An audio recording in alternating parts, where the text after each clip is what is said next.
Hello everyone, বাসাতেই বানিয়ে ফেলতে পারেন বড় বড় বেকারির মতো এই রকম হেলদি কেক। এই কেকটা বানানো যেমন সহজ, খেতে অনেক মজা, পুষ্টিকর এবং সুস্বাদু। ছোট বড় সকলেরই খুব পছন্দ।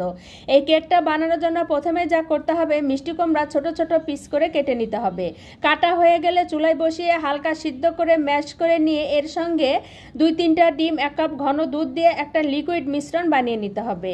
অন্য একটা বাটিতে 1.5 কাপ আটা, মিষ্টি কুমড়ার মিশ্রণ, 1 চামচ চিনি ও পরিমাণ মতো ইস্ট দিয়ে খুব ভালো মতো মিক্সড করে একটা নরম ডো বানিয়ে নিতে হবে।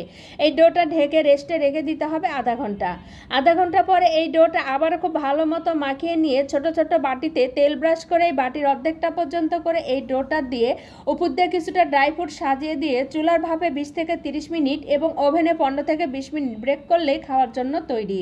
নামিয়ে নিয়ে পরিবেশন করতে হবে।